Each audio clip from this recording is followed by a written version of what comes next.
Okay, and we are so back here in studio. Welcome back to the Freetrail Chalet, broadcasting from the heart of Chamonix, France for your official UTMB preview show. My name is Dylan Bowman, joined by the great Sally McRae, my good friend, 5-time UTMB runner. Sally, how are you doing? Great to see you. What is up, Dylan? So good to be here with you again. Last time we got to sit down was... Oh, no, we didn't get to sit down. We were doing TrailCon. We got to hang out at TrailCon. Yeah, and just talk on stage together. But Oh my gosh. The first time that we were here together, actually, no, you came here in 2013. I came here in 2012. I was just talking to Ryan about this. Oh my gosh. And maybe it'd be fun for the audience here because I haven't talked about this publicly in a long time, but in 2012, it was actually 2013, excuse me. I came out here for the first time after Western States, came for 3 weeks. Oh my gosh. And on the first day, I broke my ankle at the top of the Brabant. So for 3 weeks, I sat here in Chamonix at the bar every night. And then what I did was I jumped in Anton Krupicka's crew that year with Joe Grant and Anna Frost and did the lap around the mountain, sort of, quote unquote, crewing for Tony. I really didn't contribute anything aside from just being there. Tony, unfortunately, he was running at the front the whole day, ended up pulling out at Trient. Amazing memories for me because what it showed me is how different racing in Europe is. And we can talk about that throughout today's show. A very formative moment in my life and in my career. And it was at that time where I said, I'm not coming back until I'm actually ready for this race. It took me until 2017 to actually be ready. So it's been 12 years since my first time here in Chamonix. That's incredible. Yeah. I really do want to talk about that too. I want to come back ready because what it means to be ready on this course is very different, especially for Americans, than when we train for Western States or Hard Rock or, That's what I was getting at is because for me, in retrospect, it was a blessing. Obviously, at the moment, it was devastating. So devastating the first day. But then watching the race and how it played out, Xavier Thevenard won that year for the first time. And it was clear to me of even if I was healthy, this thing would have absolutely ripped me to shreds. I was not ready for it. And maybe it was a blessing that I broke my ankle. Anyway. Okay, can we talk about the vibes in the village in 2012? Yeah, much different.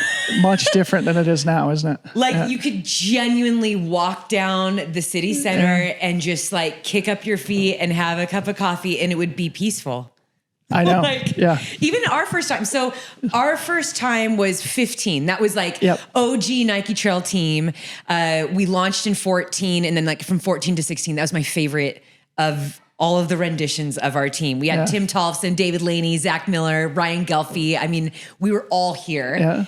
And that's when Billy did his legendary Mont Blanc film, which to this day, if ever I'm in downtown with Billy, here in Chamonix, there's so many people from all over the world that come up to him and say, I'm here because of your film. Yep. How incredible is that? Unbelievable. Pioneering filmmaker, Billy Yang. And that was an important year. Tim and I were talking about it yesterday. Of course, Zach Miller won CCC. Tim was second. Dave Laney was on the podium. UTMB, Seth Swanson was fourth at UTMB. It really was a kickoff for the Americans being more successful here, and especially American men, because the American women contingent has always been very successful here at UTMB. Anyway, we have a lot to talk about here today. Not old memories. People didn't tune in to hear about these old stories. We'll do a separate reminiscing podcast. But for now, let's talk about 2025 before we launch into it. A big thank you to our friends at Hoka for supporting our coverage throughout race week. Go check out the Mafate 5, Hoka.com. Big thanks to the team behind the scenes here, Ryan Thrower, Brett Jorgensen, Harmony Bowman. Make sure you subscribe to the channel if you're watching us on YouTube. It would mean a lot to us also. Make sure you play fantasy this week. Pick 10 deep, fantasy.freetrail.com, OCC, CCC, UTMB, huge prize packages on the line from Hoka, Sun God, Freetrail, etc. Sally and I, like I said, are going to be doing a UTMB preview here Tuesday. Tomorrow, we're going to be doing our prediction show with Corinne Malcolm and Keith Byrne. Wednesday onwards, we're going to be doing race recaps, starting with TDS, and we'll hopefully be bringing in a bunch of the podium finishers for post-race athlete interviews also. Launching into it, Sally, I want to begin by talking about the course. You and I have both done this race. We've both spent many hours, many miles traversing this brilliant loop around Mont Blanc. Brett's going to pull up a graphic here, but maybe first generally, if you look back on your times making the loop around Mont Blanc, for the audience here, what are the important things to consider? What makes the UTMB course special / challenging?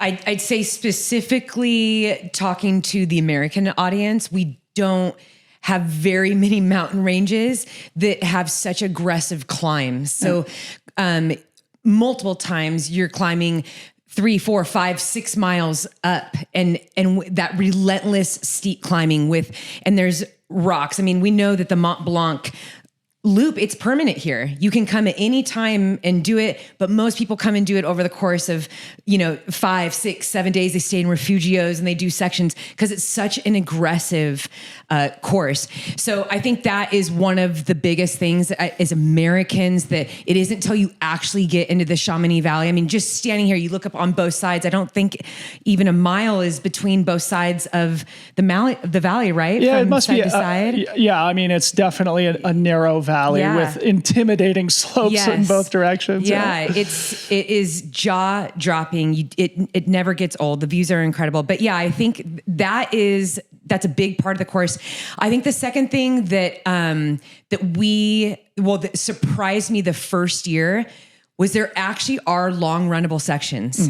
When we think of, when I thought of UTMB in the lead up and the years coming to it, I was so excited to go.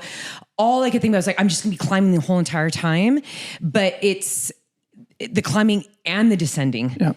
And it's over 9,000 meters. And so when you have that much descent, it really, really beats up your body. I think the last 50K, in talking about the climbing and the descending, it's probably one of the most soul crushing parts of any race I've ever done in my life. Cause it's like 6 miles up, 6 miles down, 6 up, 6 down. So you do that, 3 times in a row. And that's basically how you're finishing. And I think the last one is like 6 false summits before you get to the top. And then very logistical things. I think a night start, not many of our big races have a night start. 6 p.m. is weird because it's like dinner time. And so you're like, okay, how much should I actually be eating? So you're trying to eat throughout the day. You're too nervous to sleep. So you're laying in bed. Just looking at the clock. But then, especially for those that love being in the mountains, that's also the time when the weather turns. Once you hit 2, 3 o'clock in the mountains, probably shouldn't be up too high. That's when storms come in and lightning's all that. And we have experienced that many times where we are planning to go out to the start line and they're like, hey, we got to delay it by 2 hours. Or we're all standing at the start line and it's just pouring rain. But then 5 hours later, the weather's nice. The sun comes up. By the time you're in Switzerland, it's super hot. So I think the changes in the weather, starting at night, I know Americans tend to get tired and sleep deprived by the time they hit the middle of this race. And then I'd like to note the aid station food. Yeah. It's very different than what many Americans might suggest. Again, I'm kind of talking to the American crowd right now, but cheese and baguettes, we don't have that at Western states. Full pieces of meat, just crazy. A charcuterie plate, chocolates, 120K pasta. Yes, there's pasta. I mean, very, very not a lot of what you'd think of grab and go. But those are what about you? What do you think? So just quickly for the statistics, this year, the race is a little bit longer, 175 kilometers. So it's more than 110 miles this year, 10,000 meters of climbing. So over 30,000 feet of climbing.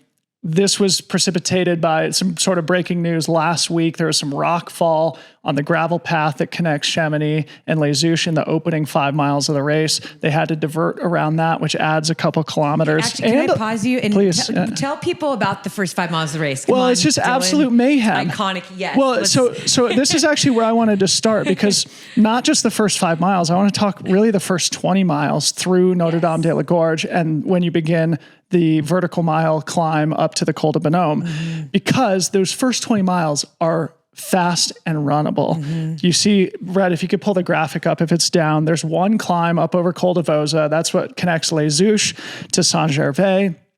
That's a big, tough climb, a steep descent into Saint-Gervais, but on both sides of it, is pretty flat and runnable. Yes. But as you were saying, the last 50K is about as hard of a 50K as you could drop on paper, which means this is the ultimate speed trap. Everybody is flying at the front, up and down the first climb and descent, and then still flying through Lake Contamine to Notre Dame de la Gorge. At that point, the sun is down. You're going into the night. You have 20 miles in your legs already, 20 fast miles for the pros, and then bang, 5,000 foot climb up to the Col de Bonhomme, and it's mountain running time. And many times that's when the freezing weather starts Right. too. You've gone through these, like, I know the front guys, they're like 5-minute pace to get out of the city, like on that start line. And you have to go faster. You're just gonna get trampled, right? And then as you go through, it's also a barrage of spectators. So you also feel like, man, if I'm not like, there's nothing else like it in trail pride, running. your human pride, like totally like you get sucked into the energy of the crowd. You forget that like, hey, I probably shouldn't be running like a 6-minute pace right now. But it feels easy at the same time. It feels so easy. And then, so body temperature goes way up. I think this is really common on the course and is also a trap because we see it over and over again. I mean, the attrition rate by the time people get to mile 50, which is now you're in Italy at Courmayeur. This is an iconic part of the course. You see a lot of change over here, but everyone's waiting to see what the runners look like when they enter Courmayeur, right? It's like, please be good, please be good. Like, please don't be falling apart here. But I think the first 20 miles, so you can destroy your race. And to your point, it's fast, steep climb, change of weather. And if you are not taking care of yourself, pacing, it's going to be a rough time getting to Courmayeur. Yeah, exactly. So, I mean, I think the attrition thing is something we should spend a minute or two on. Tim and I talked about it yesterday also, but just to kind of rehash it, as you're saying, the beginning, it's so easy to run hard and fast. The back half of the race is incredibly challenging. Everybody's fit. Everybody has the dream of winning here. And if things start to spiral by Courmayeur, that means, people are pulling out right and left. In fact, that happens very often. There's been a few counterexamples like 2017 where seemingly nobody dropped. But, last year, it was like 70% of the professional field for both men and women pulled out of the race. So back home in the US, what's typical is like, or, even here, you go to bed and you wake up in the morning after 3 hours of sleep or whatever. And you're like, what the hell happened? Like 12 people pulled out. So true. And the thing is like, the course is so unforgiving that if you do miscalculate based on your ambition for your result, your level of fitness, it spirals very quickly, and it's easy for the race to get out of your hands. And it actually leads me to want to talk about, and I'll talk about this with Ludo later, the French have really owned this race on the men's side for a long time. I think for a reason, because, they live here, home field advantage, and they just have a familiarity with how to execute on the terrain. But it is just a unique and challenging course that combined with the level of competition makes it the ultimate recipe for amazing athletic stories. The champions here live forever in history. Yeah, Rory. Can we not? Have we already talked about Rory Borcio in any of your shows yet? No, not yet. Winning out. I mean, she's incredible. Yeah. Hero, and that was like 2012. 13. It was the first year I was here. Yeah. It was the year she broke the course record. I'll never forget. And her skirt, that curtsy she would give at the line. It's such a humble, incredible athlete. Yeah. Back to what you said, though.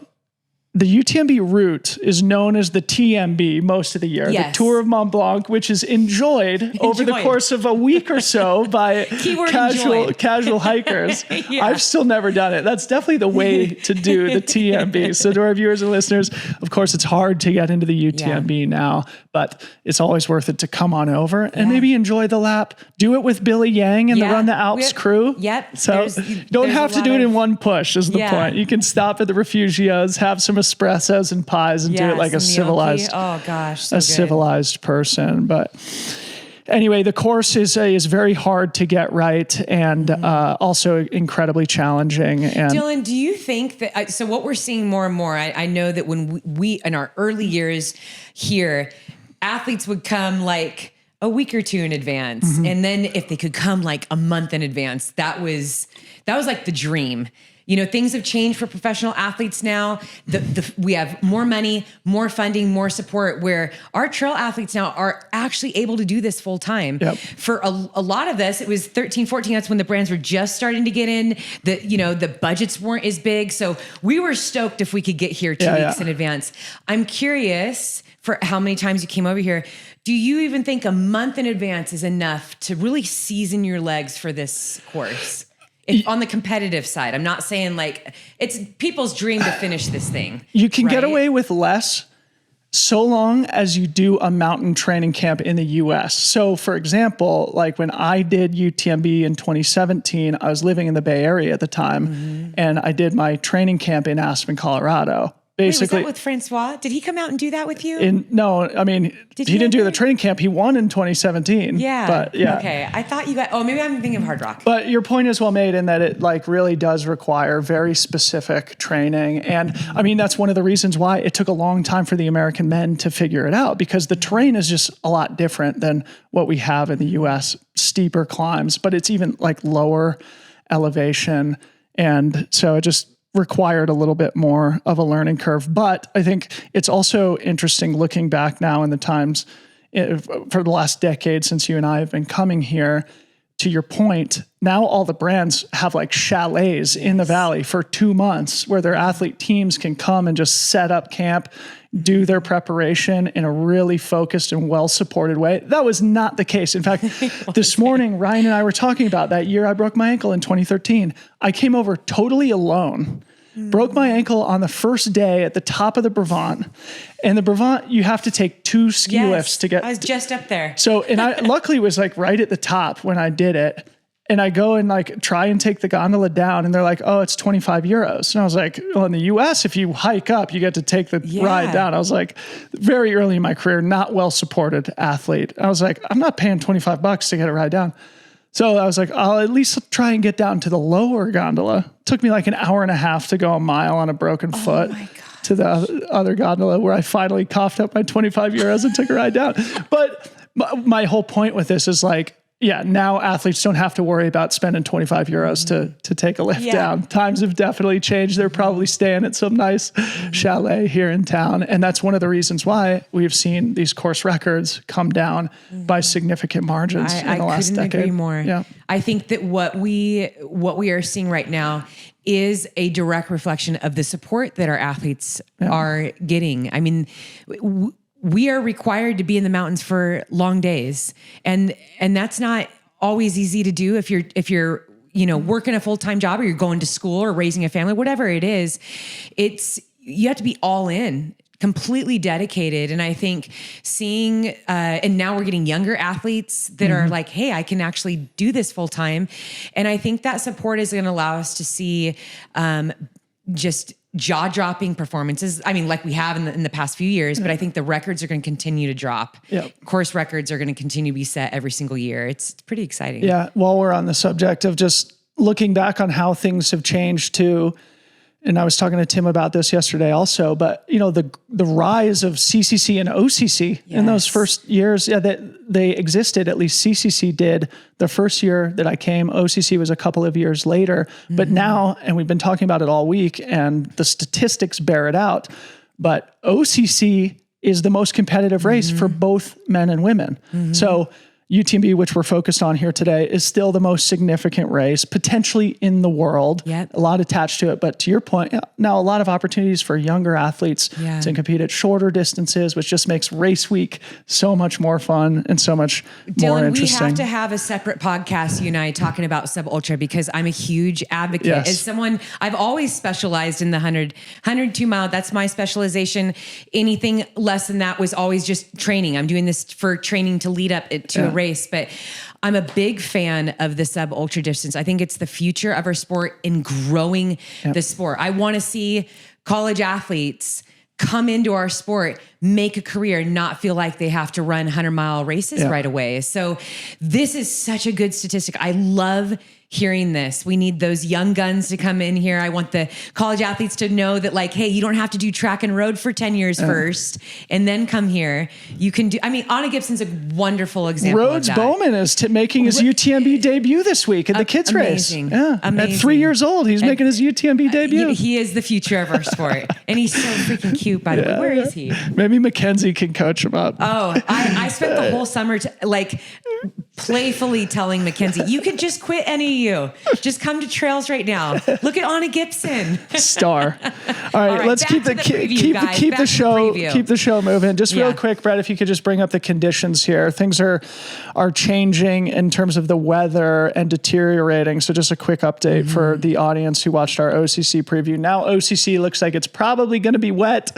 Ryan looked it up and it looks like Coldeball in the high point of the OCC course might get 1.5 inches of rain on Thursday, but it looks like it will clear out at least to some degree.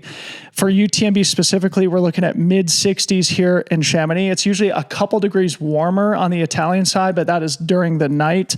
But they're predicting on Friday a couple of showers in the morning, meaning it should be dry by 5:45 p.m. At least it won't be raining. The trails may not be dry by the time the race starts. And then Saturday, they're expecting morning rain also. Wow. So in all likelihood, we are going to have some weather here at UTMB. And it's been a little while since we've had that. And I could see it impacting the race in one of two ways. Like the temperatures are nice, conducive to fast conditions. So depending on the volume of rain, especially on Thursday, if the trails don't get destroyed, could be a fast day. If the trails do get destroyed, could be a slow, challenging, muddy day.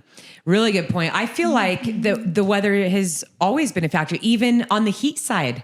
Yeah. We've seen years where I did one year, it was raining when we started. By the time we were all in Switzerland, it was so hot. I got a sunburn. Yeah. So it's kind of a cool, I think the course itself, that is what you're competing against, is learning how to constantly adapt.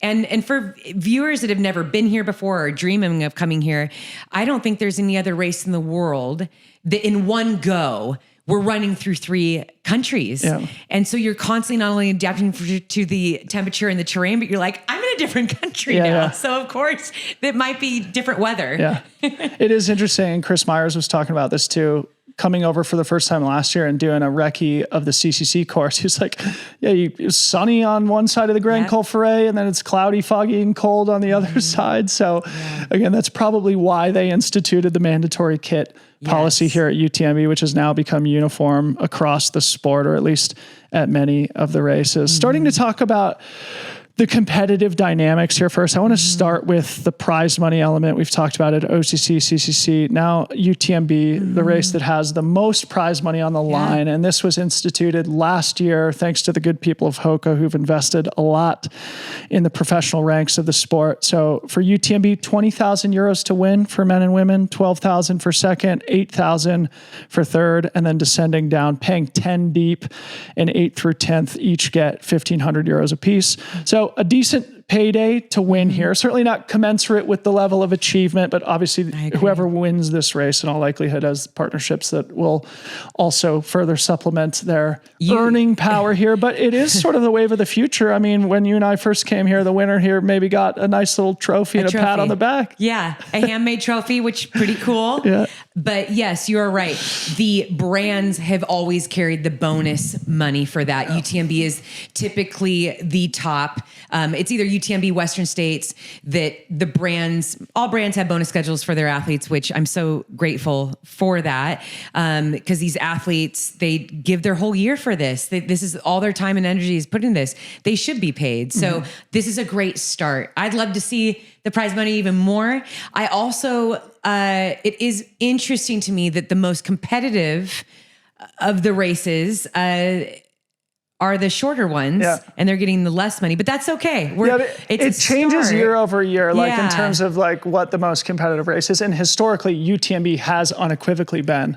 Yeah. And I think it's sort of a newer phenomenon as we see the rise of OCC and CCC. I agree. I think we're watching the sport change in the past couple of years. We're seeing younger athletes come in with this this college leg speed turnover. You know, they're well trained, and they're dropping all the course records, but they're coming in and they're running the shorter distances, and it's just it's kind of changing things. It's a very exciting time. Super, super exciting. Yeah.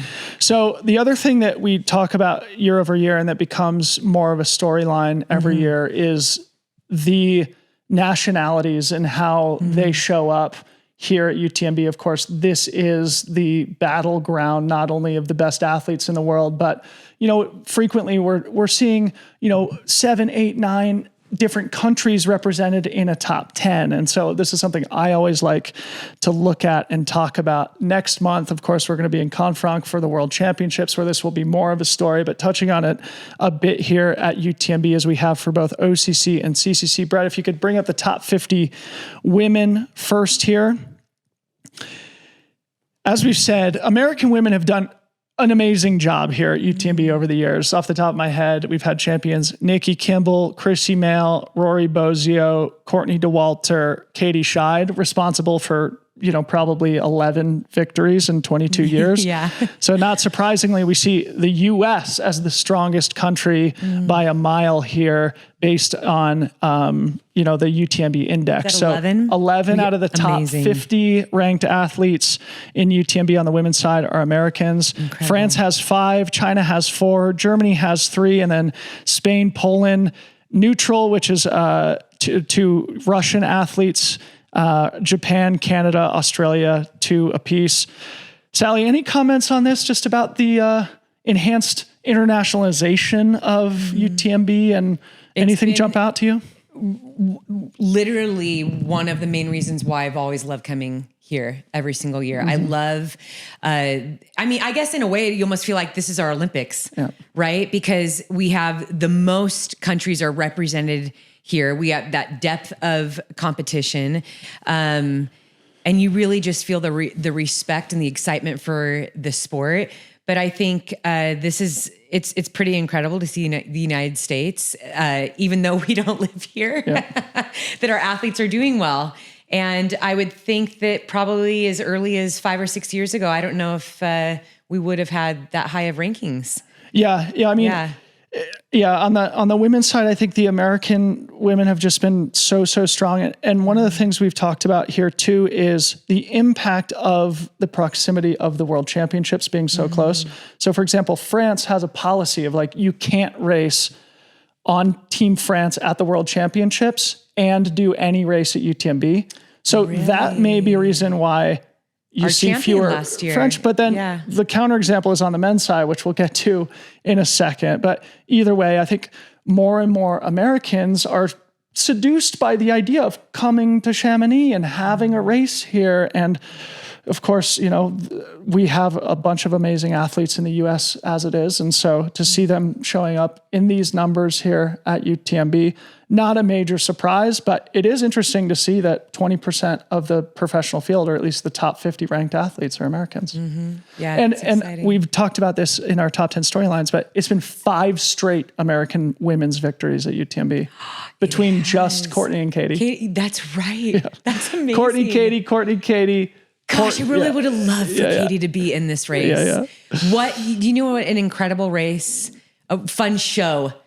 Oh, Courtney, Katie, Ruth, Abby. I mean, this whole group. I'm so excited Katie, to watch the women. It's not too late. It's the defending champ. Go pick up a bib. Dylan, have you ever met, when you go to events, the running events, or you're just in the trail community back home, how often are you hearing people talk about UTMB? I mean, I mean, outside of Western states, there's no event that carries as much cachet and prestige, and for good reason. I mean, this is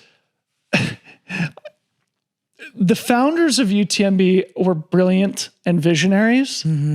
They also benefited by having the perfect 100-mile race and the perfect 100-mile loop out their front door. And I mean, Chamonix is the only place in the world where you can host this type of event. And so it's sort of like the perfect coincidence and a blessing that this 100-mile loop existed and that there were people who had the foresight to think, well, wouldn't it be cool to host an event here? And it's just everything has been downstream of that. And now look at what this race is. It's an absolute phenomenon. And in just the last 5 years, it's probably doubled or tripled in size and energy when you're here. And I think that's just only going to become more and more the case. It also introduces some challenges too. I know the UTMB organization frequently is having to reassess how they get people around on the course, getting buses, how are they impacting local communities, the environmental component. So, it's for us as fans and as professional athletes or former professional athletes, there's nothing more attractive, right? And so, anyway, a blessing to be here, whether as an athlete, working it from a media perspective in our case, or just as a fan and as an observer. But coming back to the nationalities, Brett's going to pull up the men now. And here we see the inverse. France by a mile. 14 of the top 50 men are French.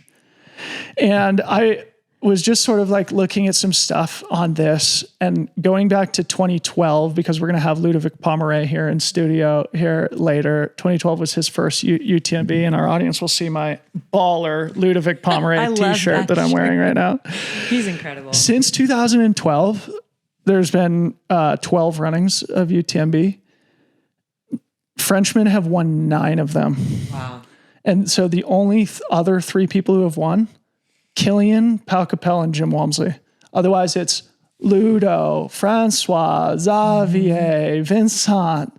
9 victories between them. So anyway, French, 14 out of the top 50 runners. Double in the field here. amount of U.S. men. Yeah. So U.S. at 7, Spain at 5, UK at 4, Italy at 4, Switzerland and neutral, which is Russia, at 2 also. Anything else jump out to you there before we move on and start talking about some of the individuals? No, but I would love to see. I am curious. I wonder if that has, like, just between the men and the women. I know Katie lives here, right? So she gets to be in these mountains all the time. Yeah. And then when Jim won, he had lived here for 2 years. Yeah.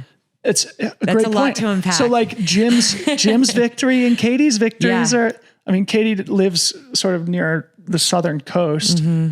So not in the Chamonix Valley, but can train as, with a lot more Courtney specificity. Lives at 10,000 feet and is climbing always. Yeah. It's, but it's a really good point. Like Jim's victory, you could almost chalk that up to another French victory because he's been living here for 2 years. Anyway, important, going back to your original point of like specificity, and being here for a month is a good way to give yourself an opportunity to win if you are in that top tier. I feel like that isn't even long enough though. Yeah.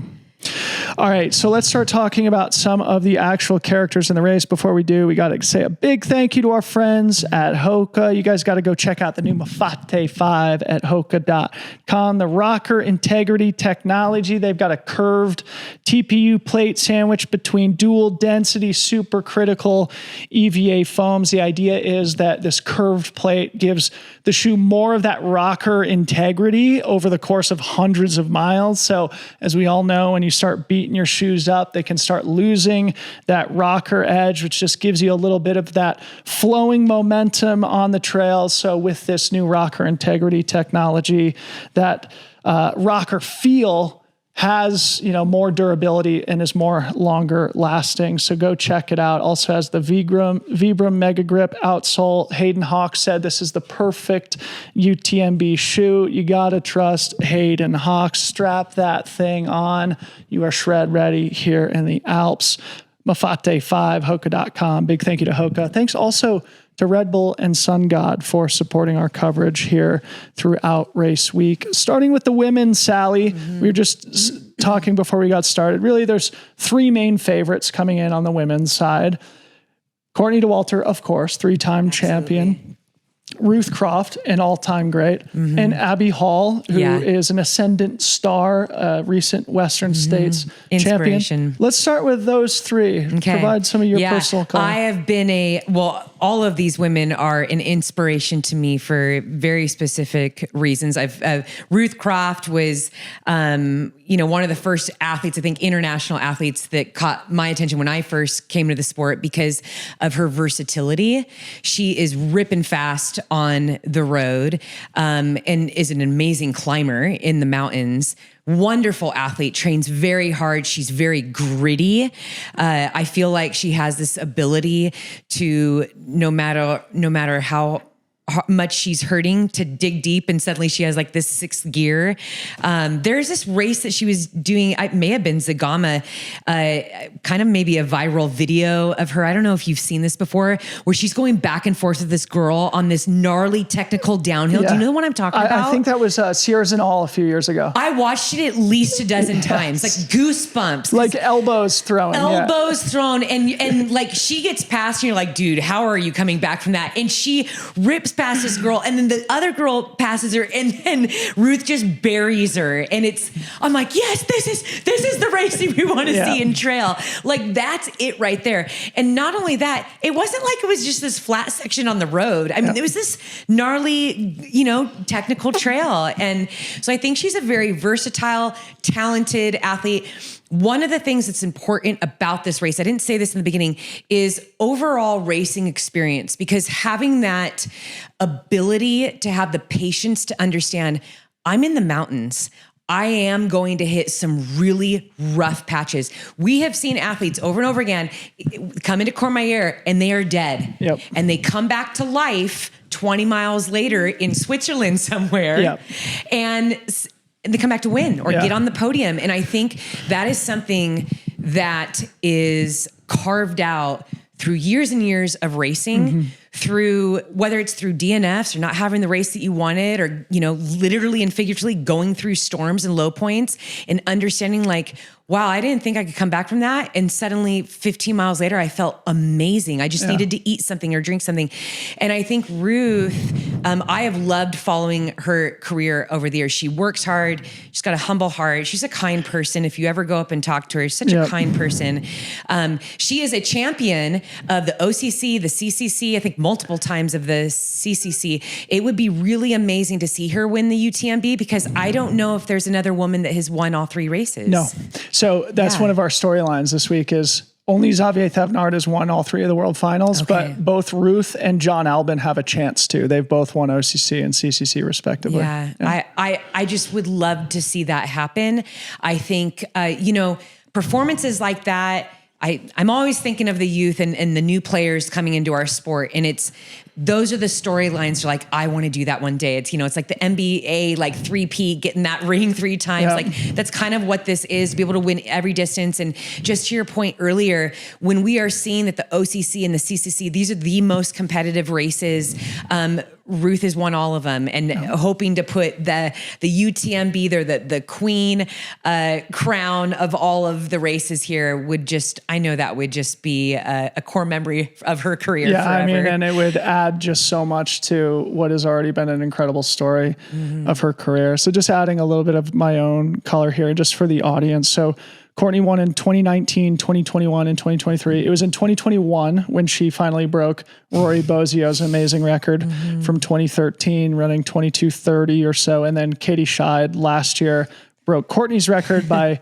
20 minutes. Courtney has finished as high as 7th overall in 2021. In very competitive years on the men's side. This isn't like, there weren't any guys racing. It's like, and then we'll remember in 2023, the last time she won, it was the year she won Western States Hard Rock and UTMB in the same summer. Something I will go on a limb and say nobody will ever do again. I agree. Courtney is just this, I feel so grateful to be living and be on the earth the same time as Courtney. Courtney's a friend, and she impresses me again and again with her focus and dedication and discipline to this sport, and does it all with a smile. But I think she'll be a crowd favorite. Obviously, she always is. How can you not root for Courtney? I do think Katie breaking her record last year. I am curious with especially with the top like 5 women, how that's going to play out on this course, especially with nice conditions. Is it going to be, are we redlining 20 miles in, or is there going to be, but also at the same time, I feel like we can't really play some of the same games. Oh, I'm going to sit a little bit. And then like David Laney, I remember was in 17th place and then got second or third at UTMB, like when he got on the podium. It's like Ludovic Pomeroy was in 48th place at Courmayeur the year he won the race. I did not know that. That is incredible. So that'll never happen again. We should say that was 2016. I feel like that's harder and harder to have stories like that in this race without, you can't always hope that everyone's going to blow up in front of you. So I think we're going to see a lot of limits being pushed, but I'll tell you what, I am biased Courtney just because she's a good friend. Yeah. I want to see her have the day that she's dreamed of. Yeah. She has throughout her whole career. Even watching you commentate some of her races, it's so fun when Courtney is like putting on a show, the joy that is in your voice. And you're like, oh my gosh, Western States here. I still remember your commentary when she was setting that record and it was just crazy. I was thinking about this earlier in the week and maybe it would be fun to just wedge it in now. I was thinking about, because I follow all these different sports and I do think that this has been a really special moment in the sport recently because specifically of Courtney and beyond Courtney, like Killian, Jim, Francois, Katie, right? Like the core big five who've just been winning all the races for the last decade or so. And if you look at an analog in tennis, right, when we had the Serena Williams, Novak Djokovic, Roger Federer, Rafa Nadal, right? It was like the golden age of tennis. And I feel like we have been so gifted with this golden age of trail running, specifically because of these athletes who have maybe been the biggest contributing factor to this exponential growth that we've seen, because not only are they so impressive on the race course, but they're just such awesome people. And so the fact that we get to be here and watch it all over again and be flies on the wall to their heroic achievements, it's just like nothing is cooler. So wanting to add a couple more things here. Ruth Croft last year was second place. I think she ran the third fastest time ever. And she closed a lot of time on Katie. Katie ended up winning by, I think it was about 40 minutes. So still a comfortable margin. Tim and I were sort of speculating yesterday, well, maybe this is the year where Ruth gets a little bit more aggressive out of the start, because she was as far back as an hour, I think, at one point, and finished obviously very strong. So maybe Ruth steps on the gas a little bit earlier this year. And then Abby, right? She's had such a big season, and we were talking with her about it. And it was, one of the things that sticks out is like, she's got nothing to lose, right? She had a good Black Canyon, Chianti, and then wins Western States on this kind of like hero's journey back from injury. And for her, just, really has nothing to lose here. I want to hang on Abby Hall and just what you said there for a minute, because I think just for all of our viewers, this is something that they can insert into their own training, into their own lives, and understanding that Abby dealt with a really bad injury on her knee for almost 2 years. Yeah. And I think that regardless if you are a back-a-packer, middle packer, you're a podium finisher, it's very devastating to have to be patient in an injury that's lasting that long. Yep. 80% of runners are injured every single year. And we're talking like you get shin splints, you roll an ankle. I mean, we all kind of deal with stuff. But I think it's really easy, especially as a competitor, especially when you have brands that are sponsoring you and you're seeing all of your competitors racing. There's something mentally that starts to break down. You start losing your confidence. You start wondering, can I ever get back? And we have to remember, Abby's 34, which I don't think is old, especially in this sport. She just turned 35 last week. She just turned 35. Yeah. I think that's kind of like a prime. I think mid 30s, early 40s. We see a lot of women doing great things in that age. But she's also at this time where she's watching, look at all these college young 20-year-olds that are coming in. And so it's easy when you're sitting in this injury to think, am I done? Am I ever going to get back to where I was? So I think Abby Hall's performance at Western States, I know for me, it was so, like, I felt it just as a fellow athlete. I don't really know her personally very well, but I think just following her journey from online, from afar, and just seeing what she has worked through, be careful, because someone that comes back from being at the, like, off. I mean, all fitness is gone. 2 years, you are done. Yeah. You have to come from the bottom, and then to win one of the most prestigious races in our sport in such a deeply competitive field. I cried. I mean, we all want that for our own lives, right? We want to know that we need to keep on believing. We want to keep that hope alive, that what we love is still there, that our strength is still there, that dreams can still come true. And I think that Abby embodies that. And I think for that, she's going to have a lot of people cheering for her. I know I'm going to be cheering for her like so hard. I could see her winning. Yeah. It would be amazing. And a reminder to the audience, she's been on the podium with CCC twice. 2 times. Yes. I was about to point that out too. I wanted to put on the heels of that too. If anyone is into track watching, we saw Emily Infield just a week or 2 before Abby, who's just a year older than Abby. She's 35, winning in the 10,000, an American champion. And she's been, in her career for a really long time, hadn't won a really big race in a long time, dealt with so many injuries. She too had to come back from a hip surgery over the course of 2 years. So again, just an encouragement to those of you that are watching. Remember, don't give up. We are cheering for Abby Hall. I think she is she's the people's champion in heart for what she has fought through. And I just hope that she has the race of her dreams. Yeah. And when we did our finish line interview on the track at Western States, Corinne closed with a question of like, what would you share to people who are kind of going through that injury spiral and cycle right now? And it was just sort of like, never give up, just believe. And the other thing that she had in her mind is like, whatever's meant for you will come to you. There's something like about Abby Hall's spirit that I think is unique and special and makes her a fearsome competitor. So it's great to see Abby Hall on the start list here. Oh, and we'll also remind our audience that last year she did run UTMB. It was like her first big race back from injury.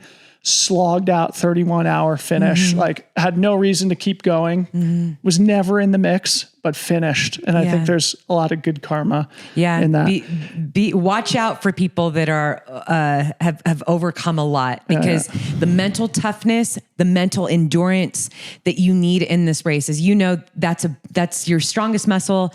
It's the most important muscle in races like this. All right. So let's rattle through a few more names before we move to the men, but obviously very deep, very competitive field. Emily Hawgood, a really interesting athlete in the field who has been 6th, and 10th here, also has been 2nd at CCC. She was 10th at Western States. Emily's always in the mix. Yeah. She is a consistent, strong, joyful spirited athlete. She is such a joy to watch. She's a hard worker. She's so dedicated to her craft.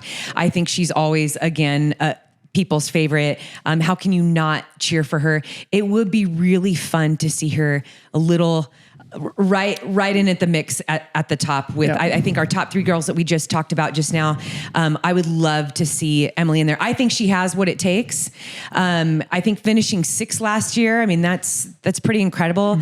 I think finishing top 20 here is amazing on both sides in every single distance. It's because of the depth of the field. In all of those finishes, in her 3 UTMBs and CCC, she was also in the top 10 at Western States. So she just got her 5th top 10 at Western States, but by her own admission, it wasn't a perfect day. So she did have a big victory at the Canyons 100K earlier this season. I wouldn't be surprised to see Emily landing on the podium here. Heather Jackson, a really interesting story in this weekend's race. She's sort of been building towards UTMB over the last couple of years, OCC, CCC, now in the big race. She said yesterday, honestly, I've been racing for 20 plus years across a bunch of different sports. There's not a lot that intimidates me.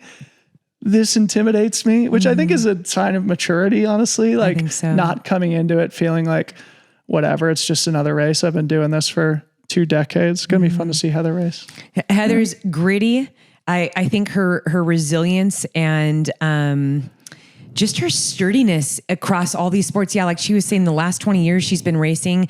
I know that, she did Western States this year, but I'm not sure if did she she finish? She didn't finish. She dropped out at Michigan Bluff. Yeah. With injury. So she has some fire in her, which that's pretty awesome. She's got all that fitness. She's been building up all year. So I think Heather's definitely be one to watch as well. Yeah.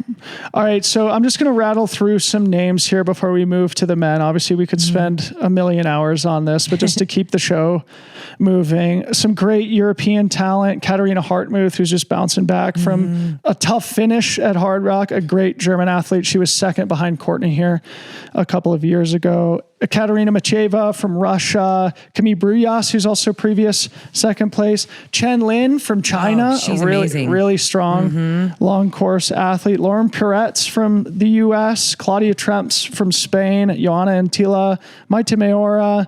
I mean, the list goes on. It's really a who's who here. And so, it's going to be an incredible women's race at UTMB. Dylan, I always feel like this is where dark horses come out too. Oh yeah.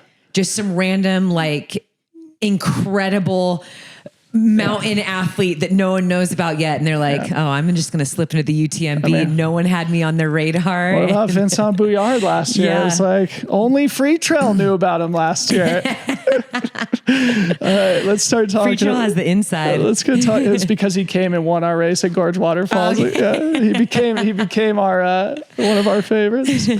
All right, so on the men's side, we have two past champions, Francois Dan Ludovic Pomeray. Francois now 40. Ludo just celebrated his 50th birthday. Between the two of them, they have 5 wins and 8 top 5s at UTMB. Francois just broke the FKT on the Nolan's 14 by 3.5 hours. Ludo just won Hard Rock for the second year in a row. They're the only two past champions here on the men's side. Comments on these two French legends before we move on? So fun to watch. I mean, they're amazing.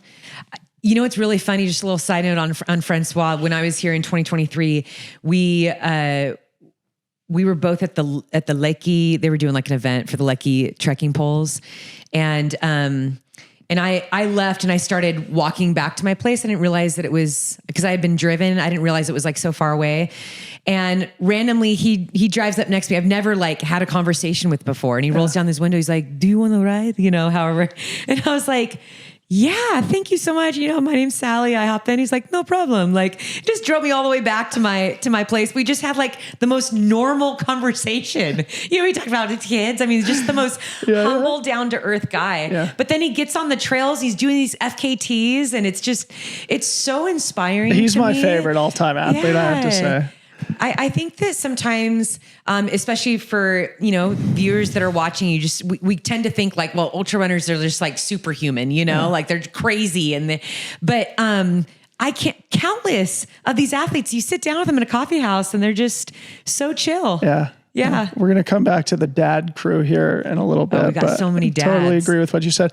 And I think if you look at both Francois and Ludovic's training, they are freaking ready. Everybody, we've been trying to set up an interview with Francois, both about Nolan's and here at UTMB. It's been hard to schedule, and I don't think we're going to be able to do it. But every person I talk to about Francois are best shape of his life. Wow. He's going for his 5th win here. I was just looking at Ludo's Strava. He did 26 hours, 29 hours, 26 hours of training the last 3 weeks. He's ready after Hard Rock. He's ready. That's incredible. Yeah. What he's done at the Hard Rock the last 2 years, I always just putting on a coaching hat.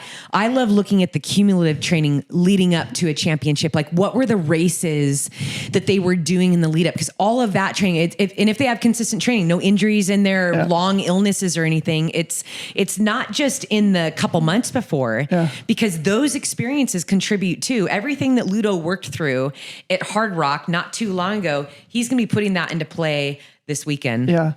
I was also just looking at this. In the last 4 years, 3 people have done the Hard Rock UTMB double, winning both of them. Francois. Amazing. Killian, Katie Scheid. Courtney, excuse me. Yeah. Francois. What did I say? Francois, Killian, and Courtney. Not Katie Scheid, excuse me, because she's not here this week. All right, moving on. Previous podium finishers here, moving off our past champions. Germain Granger from France, Tom Evans from the UK, Miguel Haras also in the 50-plus club from Spain. Amazing. And Aurélien Dunant-Palaz, who is second behind Francois in 2021. So 4 great European athletes who, certainly have a chance to be on the podium again, potentially winning. Did you say John Albon too? He has never been on the podium of UTMB. Oh, okay, but he's done the other races. Yeah, we'll talk about John in a sec. Do you have anything you want to add on these four guys? I mean, I'm a big fan of Tom Evans. Yeah. Him and his wife. His wife's an incredible athlete as well. I love these power couples that live this like professional racing life, but they just had a baby too. And so it's like, they're so fun to follow. But Tom's been a fun follow for a while. He was such a joy at Western States in the years that he ran it. I feel like there's this gratitude that just kind of comes out of him, and he's always smiling, and he trains very hard. He has, have you ever seen any of his YouTube stuff? Yes. Yeah. Yeah. He was in here for a pre-race interview. It was the longest pre-race interview we've ever done, because it's just like, he is so thoughtful. Yes. He's so intentional. He's got a new mindset coming in here. He's a new dad, 14-week-old daughter. Yeah. That's no joke. So man. it's a new sponsor here this year too. Yes, like, it feels like a new beginning from Tom, and you can sense it in the way he's carrying himself this week. Very dangerous. Would not be surprised to see Tom win. I mean, he's getting training in sleep deprivation. With the This has always been part of Tom's story too. CCC, he was fourth place before he won. Western States, he was third place before he won. Oh. He's already been third place at UTMB. Eventually, someday, Tom is going to win this race. Yeah. Go out on a limb to say that. It may be this year as part of this pattern that has emerged. But I mean, it was really impressive to chat with him yesterday. All right. You just mentioned Jonathan Albon. He is the highest ranked athlete in the field. So it's silly that it's taking us this long to talk about it. Maybe let's highlight him. Yeah. Maybe the favorite to win. He's only run 100 miles once. He was sixth at Western States a couple of years ago. But like we said with Ruth Croft, he has won both OCC and CCC. So there's a chance to enter the all three world final champion club that is occupied only by Xavier Thevenard. It seems like everything this season for John has been focused on UTMB. Savage. Did you have something you wanted to add? No, I have a couple notes here about him. So I was following along with what you were saying, because he does have his lead up is pretty strong. Yeah. Yeah. So he was second at Transgran Canaria, and then he won at UTMB Snowdonia.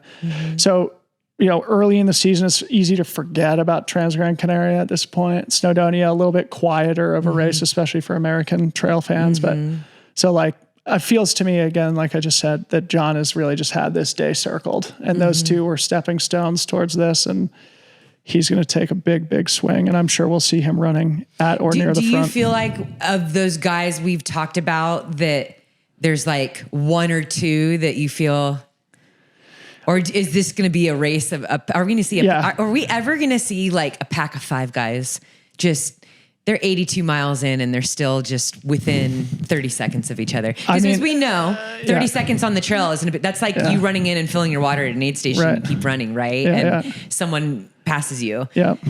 Yeah. A couple of years ago, when Zach was just in front of Jim, who was just in front of Germo, they had that sort of late battle. Yes. But honestly, I was going to bring that up. Like, I wouldn't be surprised to see in both the men's and women's races to see it be a lot closer all the way to the finish in Chamonix. Just a couple other names I want to highlight here before we wind down. Dan Jones, the great Kiwi, who's having sort of a trail runner of the year type year.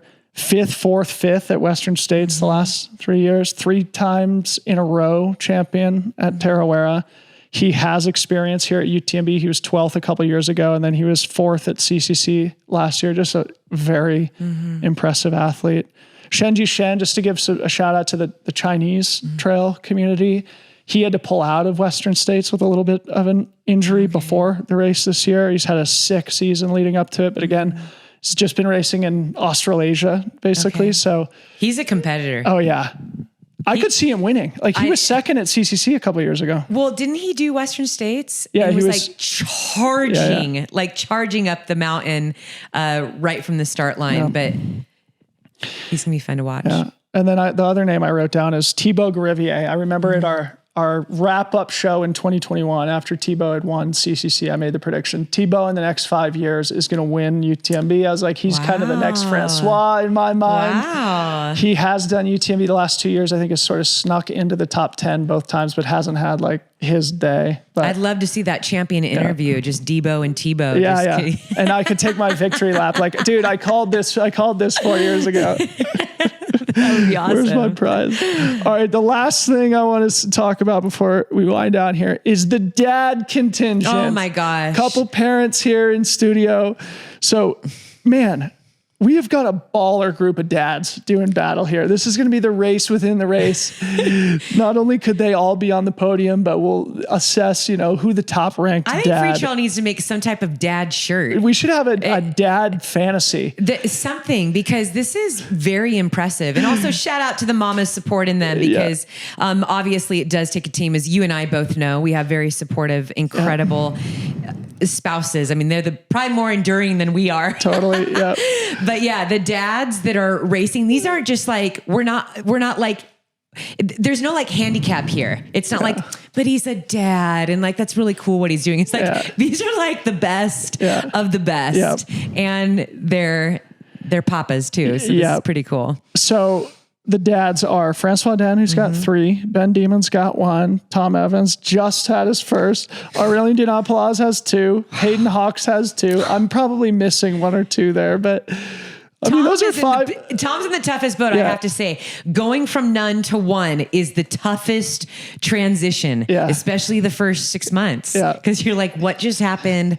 Was that a good idea to have a baby? All the things, because you're sleep deprived all the time. But no, in all seriousness, I think we probably are missing some other dads in there, but I think the fact that we have highlighted these athletes as these are going to be some podium contenders, also their fathers as well, it's pretty cool. And I want to see that in the sport. I think when I first came to the sport, I always felt like I was the only mom at the start line, like all the time.